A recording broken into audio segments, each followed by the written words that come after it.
What was it like being an agent in a recession? Because it got bad after 2008, right? 9, 10, 11. It got pretty bad. Yeah. I had no concept of anything before then. So for me, it was normal for me. So I didn't have any idea of like, hey, this is bad. To me, it was like, this is what it is. It's like, it's not bad. This is good. It just became the norm, I guess. And it was normal for most listings to be short sales, foreclosures, SEOs, or not SEOs. What's the bank owned? REOs. That was mostly normal to me, or heavily negotiating. Like a property comes on the market for $3 million, you offer 2.2. Yeah, disrespectful offers. Yeah. And the sellers would, in most cases, take it because it's like, the home across the street is foreclosure. Right. You can't compete with that. But it was good for me because all the people who weren't buying were renting. The people who were, I don't want to say losing their homes, but selling their homes, letting it go back to the bank, they were renting. Sure. So you had this surplus of like really high quality, great people who were renting because it just made financial sense. And you also had very savvy people saying, I think the market's going to keep going down. Now's not a good time to buy. So I'm going to rent. Yeah. And so I got to help a lot of those people. And then when the market rebounded, a lot of those people, I'd stay in touch, would come back to me, and I would help them buy a house. So it was like a good circle. When did that bottom come to SoCal? It was like 2010? Probably 10 or 11, depending on the area. Okay. So a few years into it. And how long were you in real estate? How long did you go? How long did I go? Yeah, like were you still selling houses in 13, 14? Oh, yeah. I stopped selling real estate in 2020. Oh, wow. Okay. Yeah. Okay. So that was your main source of income for 5 years, 6 years? That was the main source of income really until 2018 or 2018. I believe it was 2018. Okay. Maybe 2019 when YouTube surpassed real estate sales. Okay. Somewhere around there. So let's say it's 2018. So again, where was your time commitment, say 2016? Because you're on YouTube, I think, at that point. But where was your time commitment versus selling real estate and then just starting this, YouTube channel? 2016 was 90% still real estate.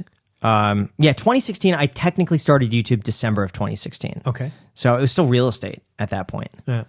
Now, do you remember why you started? Why you created it for your first channel? Was it just to educate, or why'd you do it? I've always wanted to do it.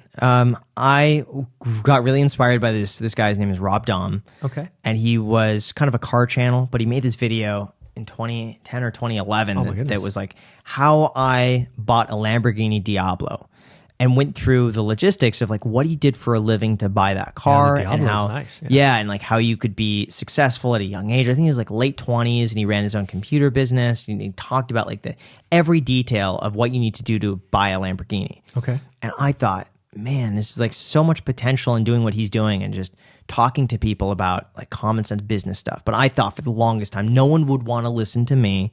I have nothing to offer anybody.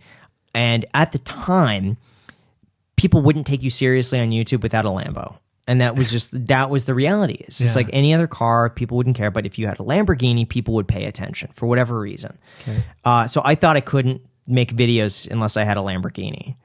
Okay. But 2016 came around, and I just realized I had been putting this off for such a long time that if I didn't do it, then I would never do it. And then I just thought like, hey, in the future, am I going to regret not giving it a chance? Yeah. And I said, yeah, I'm going to regret it. So that's when I decided to make the video just at an open house. And I said, I've just got to get something out. And I just filmed it on my iPhone, edited it on iMovie, learned how to edit from YouTube videos, posted it. And I was an avid watcher of YouTube. Like when I wasn't working, I'd be watching YouTube videos. I'd get home, watch YouTube videos. It was always for me YouTube. Right. And so just knowing YouTube and thinking like, what would I want to click on? Or what are the sorts of videos I would want to watch? And I made those videos.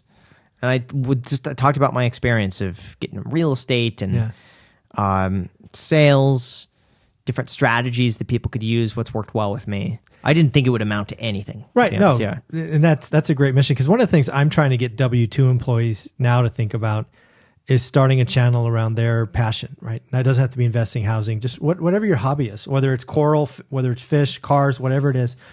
If you can just take the time to create a channel and let it grow over years, it won't be 4.6 million in all likelihood, but it'll be something, because in a decade, you will regret not doing that because the time's going to go by no matter what. Yeah. And if you can build a loyal following or your tribe or whatever you want to call that, it's such a kick to have a channel that, you communicate with everybody and you have this almost family atmosphere or feedback loop. I think more Gen X, my age group, and baby boomers should start a channel on something that they've loved for 20 years. Yeah.